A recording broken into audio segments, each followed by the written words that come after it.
Hi there! Welcome to Leaders on Purpose podcast. This is your host, Manal Bernoussi.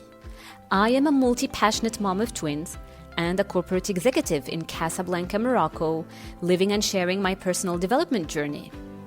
I have been in the corporate world for over 15 years, and every day I witness firsthand how important it is to be working on yourself when you're leading a business, leading a team, leading your family, and especially when you're leading yourself to the next level.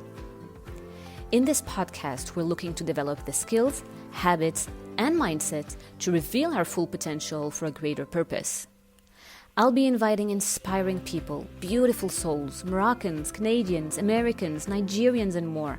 People from all backgrounds and different nationalities to inspire us to live our true purpose and create great impact.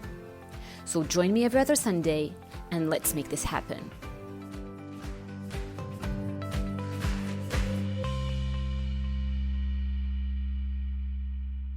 Hello. Welcome to the first episode of Leaders on Purpose podcast. This is Manal speaking. I also uploaded a quick intro episode to introduce myself to you guys and talk about the why behind this podcast. So if you want to have a little bit more of a background, go check it out later. Today is D-Day, everyone, and I am so excited to introduce to you my first guest. Dina Lahlou is an American, Moroccan, and Jordanian. She is a mental health and well-being expert for organizations. She's a beautiful soul and someone that really walks her talk. She did not come to me as a profile that I selected with my left brain from a list. She came to me in a dream. This is so crazy. I wanted to save this story actually for my first episode because it is so interesting how things happen sometimes and we just need to listen to them, to act on them, and see what happened next. So Dina and I first met in my workplace. She carried out a program for our company. It was sort of an introduction to mental health and well-being. We did that for International Women's Day, and I remember spending the most delightful and appeased 2 hours in my workplace with her and my colleagues that day. She was full of authenticity and light and mastering her topics since she has been in the personal development and mental health industry for over 20 years. It just felt so good to be around her, really. Then after that day, we met on multiple occasions through a women's leadership and empowerment network we are both part of, where she also carried out different workshops, and one of them was about purpose. So weeks went by after that. I was already pondering with the idea to launch a podcast series or not. I hadn't really started anything yet, but I was definitely thinking about it at that time. And one day I remember waking up and it was, one of those times when I clearly remembered my dream. It was Dina and I walking on a beach, having a deep, long conversation. Remember, I did not know her that much at the time and I hadn't seen her for a while. So honestly, what are the odds, right? And that's not the most interesting part yet. What's most interesting is that same morning, out of nowhere, I see on my phone a message from Dina on a WhatsApp group we were both part of with a picture from New York City saying new projects coming up. I remembered so well. I was working out. I saw that message. I had just had that vivid dream and I was like, that's it. That's a sign. I could not ignore this. For me, it was just pure synchronicity. There were too many coincidences, and I was like, okay, I need to call her, and I need to call her right now, or I'll chicken out. So I did. I picked the phone, and I told her, Dina, You will probably think I'm crazy right now, calling you out of nowhere, but here's what happened. I told her about the dream and asked her to be my first guest in the future episodes of my podcast that I haven't organized nor launched yet. So that was the funny part. She listened with such an openness, and immediately she was like, okay, let's have that conversation when I'm back from New York then, and we'll start from there, which we did. We met upon her return, had lunch together, spent the whole afternoon having that deep conversation. She also told me about Luminary, a collaborative and inspirational space for women in New York City. Then some of you know the rest of the story, right? I shared the details of it on my Instagram account. I went to New York a few weeks ago, visited Luminary, fell in love with the space and people, registered, and spent 2 full days working on my podcast from there. And I really love that the announcement video of Leaders on Purpose, which you can find on my IGTV if you want to go back and see it, was shot in New York City at Luminary as a way to remind myself and remind us all that sometimes we are guided from a place that is intangible. We just cannot name it. And this is what the soul of this podcast is all about. It's about connecting to that inner voice, listening to that part that many shut down or choose to ignore for whatever reasons. So, yeah, that was my story connecting with Dina. So, Dina, thanks again for being here today. Maybe before we dive in, from your perspective, do you recall those memories the same way? Yes, absolutely. I do remember your phone call. I was having lunch with my son in New York, and I saw your name on my phone. I immediately picked up. I'm always looking forward to hearing any of the ladies from our women's group. And when you told me about the dream, I totally related to it because I often follow this voice, this inner guide.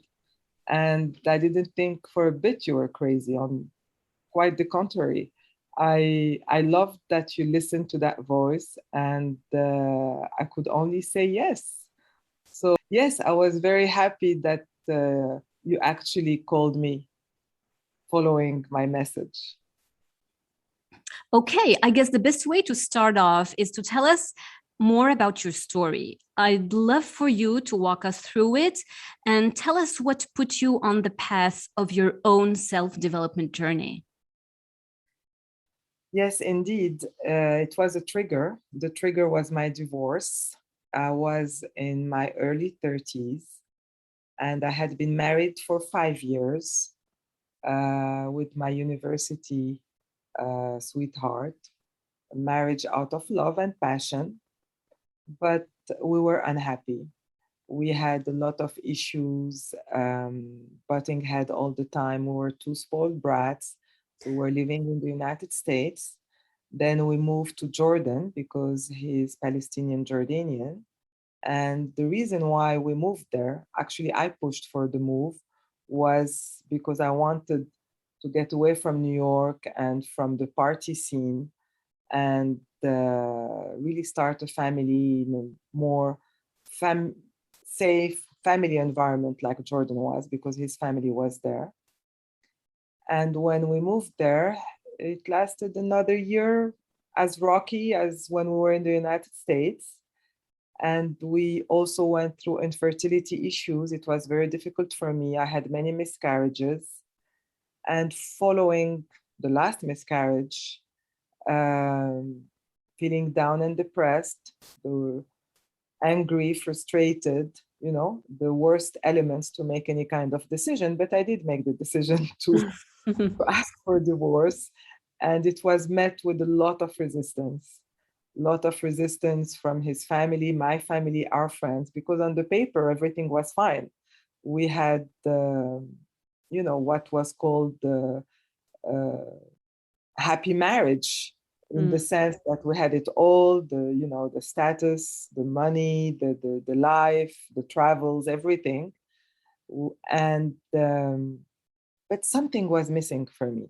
Really, something was missing, I felt there was something that I couldn't touch upon and that didn't allow me to find that inner peace. Of course, the whole blame was on the outside, whether him, the society, whatever, me, because I'm very good. I was very good at self-blame. So it was a challenge, but I said I'm gonna go, and I did it. I did ask for divorce, and at the same time that I was thinking about divorce, I had met different crowd of people than our usual social crowd. Our social crowd was young, hip, it was about travel, party, everything fun, let's call it this way. And this new people I had met through my work at the time, older people that really had this sense of peace, of calmness, of wisdom, and I felt so attracted to them. So the first person was this artist, friend of mine who became one of my best friends. Her name is Nawal. And she was a meditator, but I didn't know at the time what meditation was. And after the last miscarriage, she actually advised me to go for a psychotherapy session with this holistic counselor, who then became my teacher, my mentor. Her name is Munira. She was also from New York. And she had recently moved to Jordan, and she had started her practice. And when I went to that first session with her, something happened, something really, really weird happened. During my session, of course, I went and I complained about my ex-husband, my life, everything that, I considered at the time being the source of my unhappiness. Myself, of course, also. And she listened, asked a few questions that obviously were meant for me to find my answers.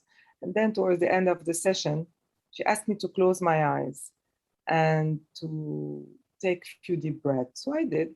I found it odd, but I did. And she told me to visualize a mountain, and on top of this mountain, a light, and to just observe the light. So I did. And I was waiting for what was coming next. And then the next was silence. And the silence lasted and lasted. And while it lasted, my mind was scattered, was all over the place. I was saying, what is she going to say next? Why am I looking at this light? Okay, but something in the energy of this room, something in her presence actually made me not dare open my eyes nor my mouth. So I stayed silent, having crazy chaos of voices in my mind, but I stayed silent. And after maybe what lasted 15, 20 minutes, I don't remember, she told me to take a deep breath, open my eyes. And when I did, there was this sense of inner peace, this sense of calmness. And I felt really appeased.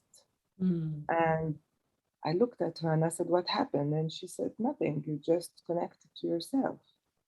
So, from now on, start taking a few deep breaths and just go into this quietness. And I looked at her like she was saying something crazy, And I'm like, okay. And she suggested that I take some time to rethink my decision for divorce. But of course, that meditation didn't make me change my mind. So I went ahead with it. It was met with much, much resistance, specifically from my family, his family, our friends. You have to understand that the word divorce was banned in my household. My father never wanted to hear it. And plus I was going to divorce, and I also decided to stay in a country that was not mine. So it was even more crazy for everybody around, whether my friends, my family in the US or in Morocco or in France. Everybody was like, why are you divorcing and staying there? The people from Jordan also was like, she's divorced and she's staying in this country that's not her home country. Why? But meeting this new crowd that Nawal and Munira introduced me into, I knew that was my path. I knew something inside of me was telling me, no, you have to stay. And I stayed. And I started on this path of self-development, joining the class, the course that Munira was starting. She started it a couple of years later. And it's a 4-year course. And this 4-year course starts with the work on the shadows, because on the self-development journey, the most important thing is to embrace all that evil part of you, all that pockets of shame, denial, of those parts of you that you don't like, that you're so prompt to judge, and to actually really dive into them. And this dive during this 4-year course lasts at least 2 years. Of course, it continues because you start unveiling layer by layer, and it's not pleasant, it's not easy, and but it's a must, and it doesn't happen overnight. So really, the self-development journey for me starts with embracing the shadows. Okay, let's pause on that a little bit. Embracing the shadows. Let's elaborate a little bit on the shadow self. I guess it's, all the fears, the conditioning, the defense mechanisms that have been put in place to protect ourselves. Some of us react by being people pleasers, for example, right? I certainly fall into this category, to be honest. And I have been working on it, as the eldest in my family. I feel I have always been that little girl wanting to make mom and dad proud, avoiding confrontations, doing perfectly fine at school, always looking for harmony wherever I go.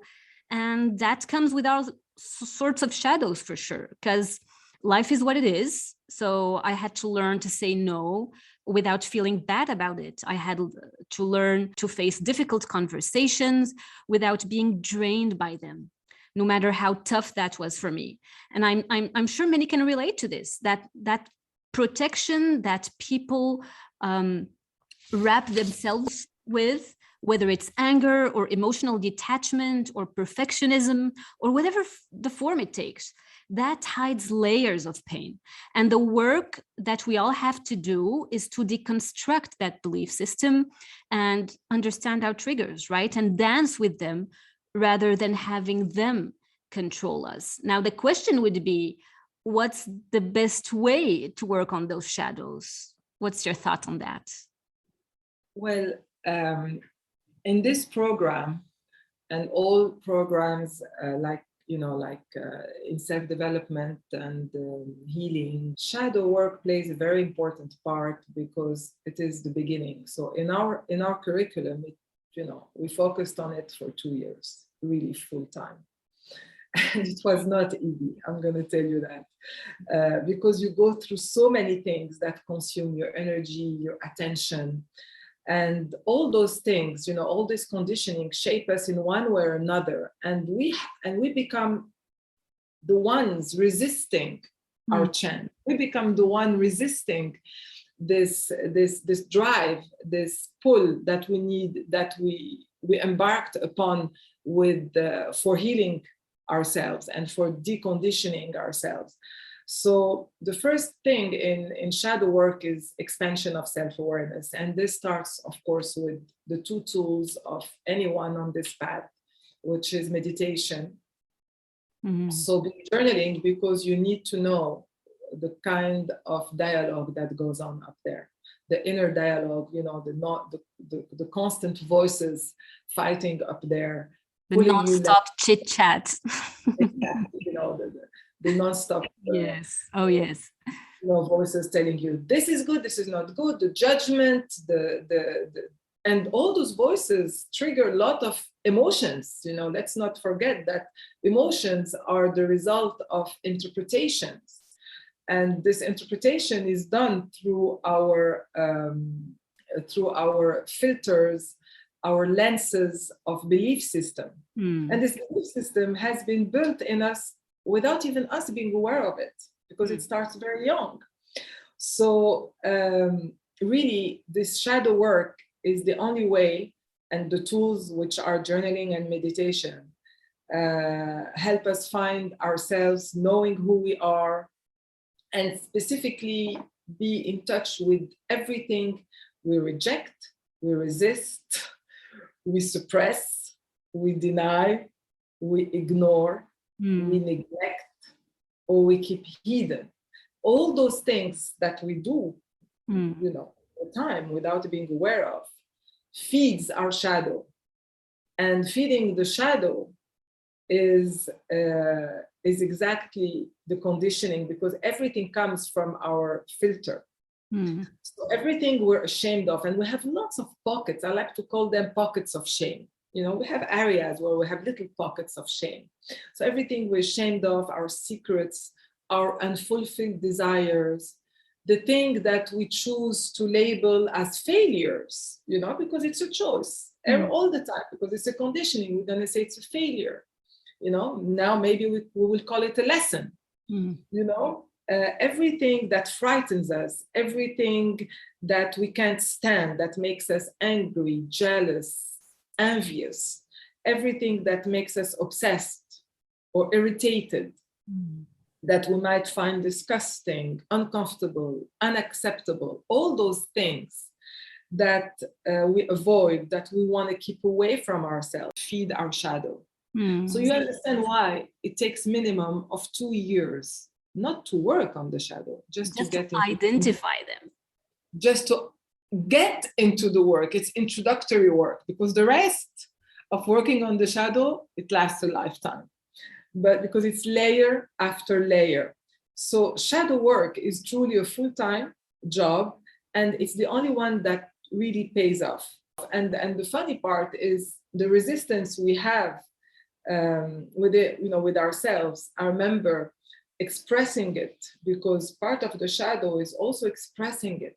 And, when we do the work as a group with the proper teacher guide, we have this sacred space where we can express and we can see our shadow at play.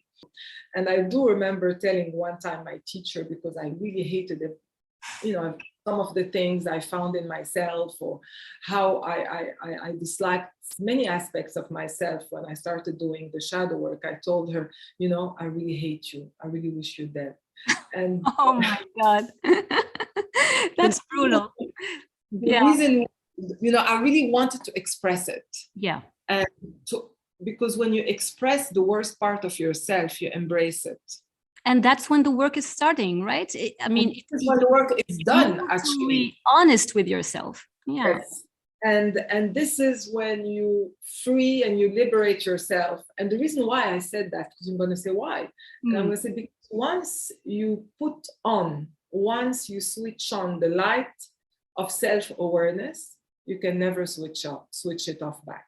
Never. Yeah. And this, then it's an unveiling of your higher self. That's also not easy, because you also have to accept it in parallel at the same level as your shadow. When you embrace your shadow, you can embrace your higher self. And you cannot embrace your higher self if you don't embrace your shadow, equally, because they're the two faces of the same coin, and you're that coin, Yeah. And our perfection, resides in this duality that this work allows us to embrace, because in embracing it, we find our truth, our freedom, and our love. So when you're happy, you're truly joyful, It allows an intensity of the whole wheel of emotions, knowing that emotions are just waves, and we just have to surf the wave, and we don't try to be attached to something positive or reject something negative. So yeah, it brings you this freedom. And for me, truth and freedom are my most important values, and nothing of quality comes at a cheap price. So yeah. What would be some of those lies we say to ourselves? How could we articulate those? Well, as I told you, at the beginning of my journey, I felt I was a victim, or I self-blame I put a lot of blame on myself, on others. I valued, how things should be without knowing what was that compass that made me think they should be this way or that way. I didn't even know that I was aware that I had a compass within that would make me judge certain things to be good or bad. And because it was not my choice, this compass, I didn't install this software. It was installed in me without me being aware of it. So I really liked, deconstructing all of this. Also, in my case, not so much, but I know it was a lot for many people. It's the other people's opinion. Many people. That's a big one. Yeah, that's a big one. I had to also work on detaching myself from the people that I value. The people whom opinions I value. Yeah. Certain people that were close to me, I really valued their opinion of me. And then I had to say, no, what is it? First, what matters most is what I think, what I feel. My word comes from myself, and it's not going to come from others. Of course, all humans, we like validation, we like to be appreciated, we like to be recognized, and that's normal and that's healthy. But it really starts happening when you start doing it and give it to yourself.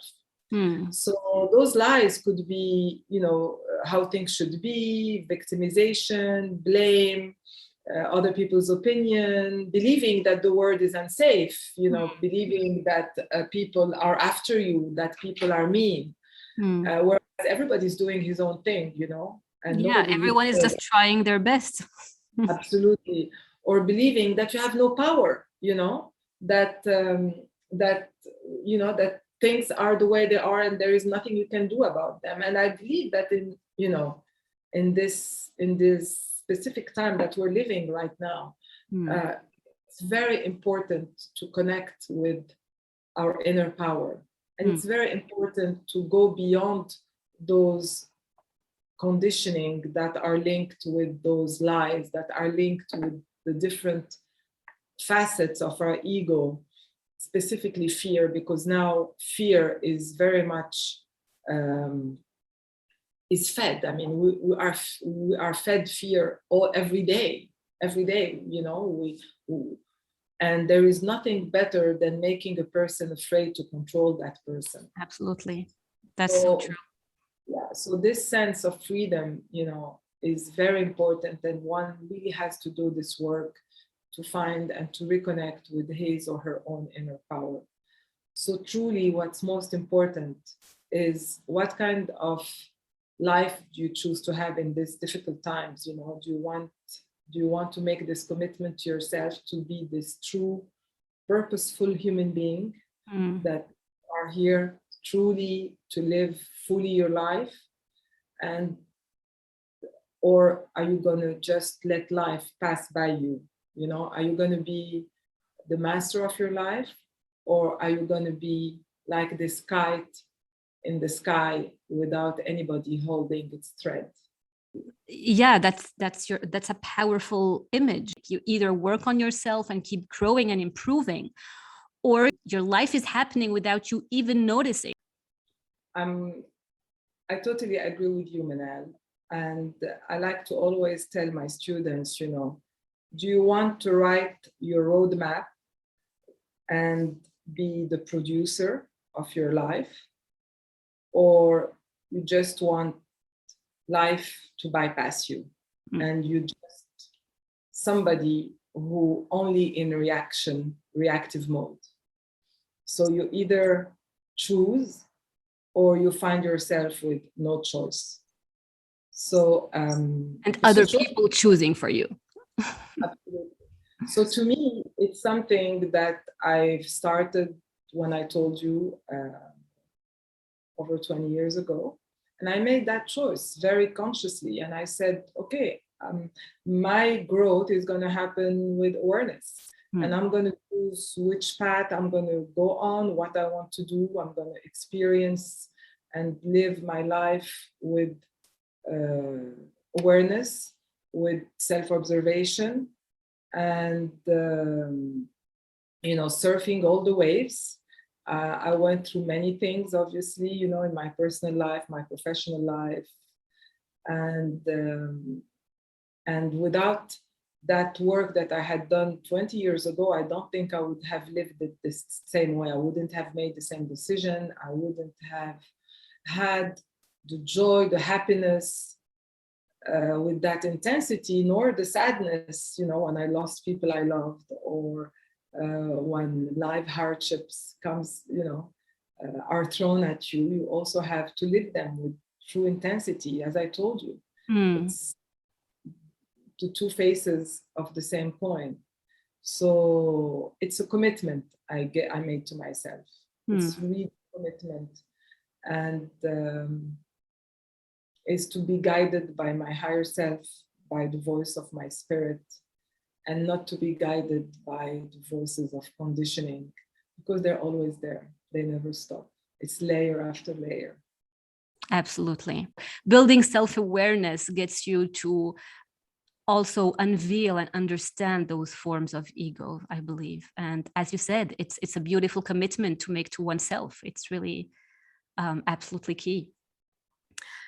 Great. I love that. We're moving on in our conversation, and I would like to zoom into purpose now, as it is a big part of what we are talking about. Why is it so important?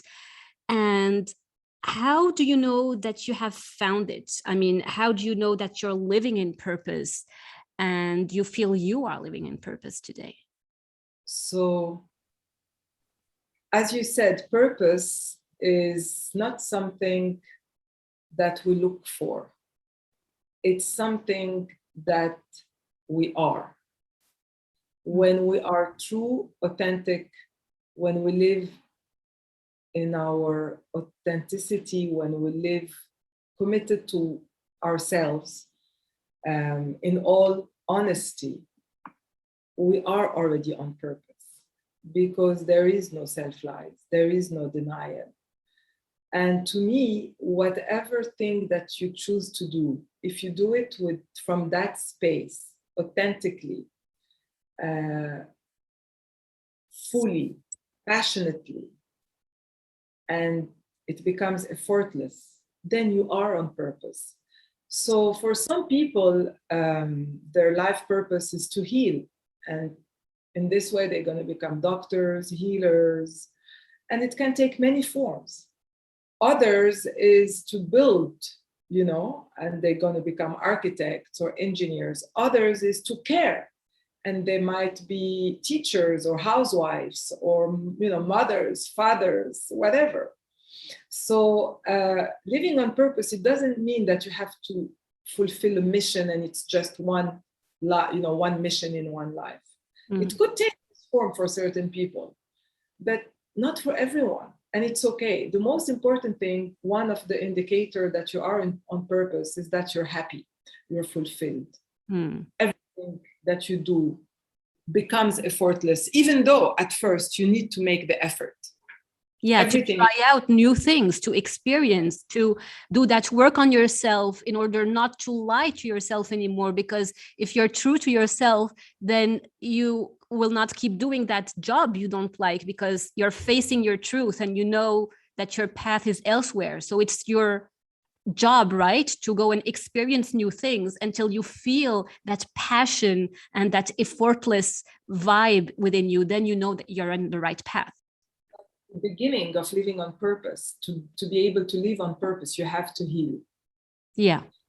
To heal your past. Living a purposeful life means that first you really healed or your own healing process, and you are really clear on who you are, on what's calling, and really to align yourself with your most important values. To me, living on purpose is really to be into that path of self-healing, of authenticity, of connecting to one's essence.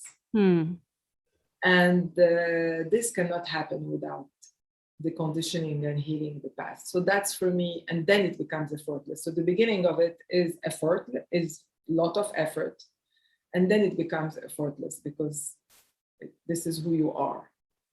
Also, I have to add something else, because about purpose and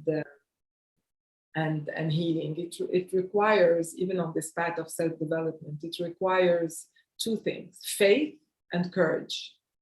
Yes.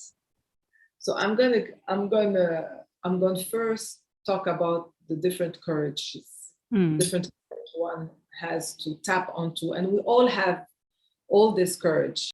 The first courage is physical courage, is what helps us build our resiliency. It's what keeps us going with balance, and what keeps us going with self-awareness. The second courage, I would call it the social courage, the courage to be yourself against everybody's opinion, everybody's resistance, sometimes even your own resistance. So, sometimes you lack the status, you lack the space, and you're like, why am I going through all of this, but it needs, this is what I call social courage. Then you need moral courage. Moral courage is the courage to do the right thing, even when everybody's like, no, this is wrong, it's uncomfortable, it's not popular, people are judging you. So to have integrity. Yep. Okay. And then you have emotional courage. The emotional courage is the example I gave you a little while ago, when I actually totally felt that hatred towards my teacher, because I expressed it and I told her, I felt that feeling, and it was fully felt. And then of course it passed, because it was true just for that small moment. But because it was not repressed or it was not denied, I truly love her, obviously, and I'd never be thankful enough, and I have so much gratitude, for having been on that path. So the emotional courage is to feel your emotions, whether positive or negative, as in this case, without guilt nor attachment, because we have tendency to be attached to our emotions and let them go on and rationalize them and move going. Then we have the intellectual courage, which is to learn and learn, deconstruct everything we learn, and relearn with an open mind, with a flexible approach, and sometimes again to unlearn it. So this intellectual courage is required on this path of purpose. And then the last one, and not the least, is the spiritual courage, is living with purpose and being centered in your heart, in your body, towards all life and towards oneself. And in this, and then I'm going to go into the faith, because from spiritual courage, it takes you to faith, because faith is believing in what you don't see or what's not really tangible. And to me, there are 4 kinds of faith. There is faith in oneself, believing in yourself, and believing faith in others, believing in others, in the goodness of others. Faith in life, believing in life's benevolence, that everything that happens is for the highest good of all of humanity. Even this time that we're living, we don't know where it's going to take us. And faith in the divine, faith in God. So I'm going to repeat them because I really believe that they're very important. Faith in oneself, faith in others, faith in life, and faith in God, or the unseen. You start by actually examining, on a scale of 1 to 10, where is your compass, Is faith in oneself 7 out of 10, 5 out of 10? You believe in yourself, you don't believe in yourself. And then on the others, and then we start to work from there. So purpose requires courage and faith and truth and authenticity.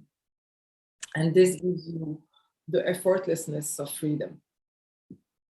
I love that. Makes it so clear. Thank you so much for guiding us through all those types of faith and courage.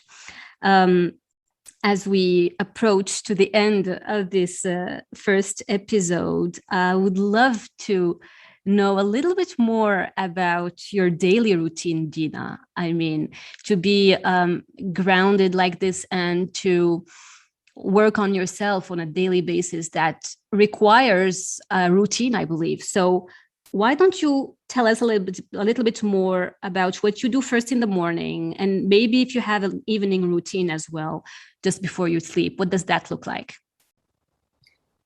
My routine is definitely focused on three things. The first one is meditation. The second one is journaling. And the third one is some kind of body exercise, whether it's yoga, stretching, or swimming. I'm going to go and explain a little bit about meditation. For me, it's like brushing my teeth or brushing my hair. Meditation allows me to brush my mind from the thoughts or the dreams, because I do it first thing in the morning, sometimes before journaling, sometimes after. And I do it sometimes twice, sometimes 3 times a day. And it could go from half an hour to 45 minutes a day. Journaling is also another kind of cleansing of all the mental activity. And it's a way to help organize your thoughts. And you journal not to read yourself or to judge yourself, because it's really without censoring. And in the journaling, I have 3 parts. The first part is, as I told you, just emptying whatever comes at the moment. I just put it down. And just the fact to write it slows down my thinking process. So it's a sort of exercise of the brain. The second part is my gratitude. I always write a list of gratitude daily. And definitely today it's going to be about, one of my gratitude is going to be about this beautiful time we are spending together. The third one is definitely activating the positive emotions with answering this question: what is the best that could happen today? What's the best that could happen today makes you stretch your mind into thinking in an area that will lift you. And most of the time, when you start writing, you just say, yeah, that would be enough. So you would say, yeah, if this thing happened, I would be happy. But when the question is really, what is the best? So really to stretch myself and reach for the greatness that could happen for me during the day. So this is my routine. Oh, love it. Absolutely. And from my perspective, I started meditating, obviously, do some breath work also. I felt that this helped me a lot also, just to refocus and get back to my body, as you said, with the mind going everywhere. And thank you for that tip on journaling. I will definitely try that out. I started journaling, but just like putting out all the thoughts. And what I felt really is that it helped me articulate my thoughts. And that's a huge relief within the process, because it's crazy the amount of suffering that comes just from being unclear on what it is that we are really feeling. And when you take that time just to pick the pen and say, okay, what is it really that's going on now in your head? Why do you feel so disconnected from yourself? Go ahead, put it on paper. Then sometimes when you put those lines in, you don't relate anymore. And it just releases that energy and you move on to the next thing. And this is so powerful, really so powerful. All right. I'd love for us to end this episode with 3 pieces of advice you would give to anyone looking to dive into a self-development journey. What would those be? The first one, I would say, you either choose to be in charge or you don't. So you are the writer of your roadmap of transformation and change, or you don't. So it's a choice. The second one is to own your story. Really own your story with all its pockets of shame, all its pockets of shadows, basically, and claim it, because this story, your life story, is what makes you who you are every day. And the third one is to not be afraid to jump into the unknown. Jump into what you fear the most. So yeah, those are my 3 pieces of advice.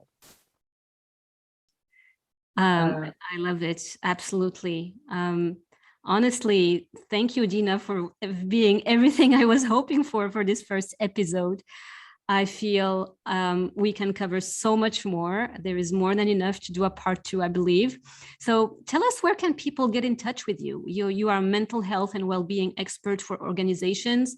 There is a lot of suffering going on in corporations right now with the crisis and all. I know that you teach also, you give meditation. So how can we get in touch with you? Definitely through my social media accounts, my LinkedIn, or my Instagram account, which is Dina, Dina.Lahlou, Lahlou. Every activity, every program is going to be posted there. Indeed, now the focus is on mental health and well-being for corporations, specifically because of the COVID situation and the sense of isolation that many people are feeling by working from home, uncertainty, no visibility. So really, this is my focus now. And so please feel free to DM me through either social media accounts, and I'll be happy to get in touch with you. Thank you, Manal. Thank you so much, Dina. If you appreciated this conversation as much as I did, please leave a comment and a review before you leave. That would mean the world to me and help get this message to the ears of as many people as possible. I look so much forward to your reactions and comments. Let us know if this conversation has helped you in any way. Slide into my DMs. I'd love to interact and cover more topics that could help you all in your self-development journey. I thank you all for tuning in. I appreciate you, and I wish you a beautiful day. Thank you. That is it. Thank you so much for spending your most precious asset with me, which is your time. I am so grateful. If you like what you hear, please take a quick second to hit subscribe, write a review, and share with a friend. Spread the love. If you think it's something they could benefit from, that will make a huge difference to keep this podcast going. I make it my mission to bring you as much valuable content as possible and absolutely incredible guests. I am back every other Sunday. Thank you so much again for listening, and I hope you have an amazing day.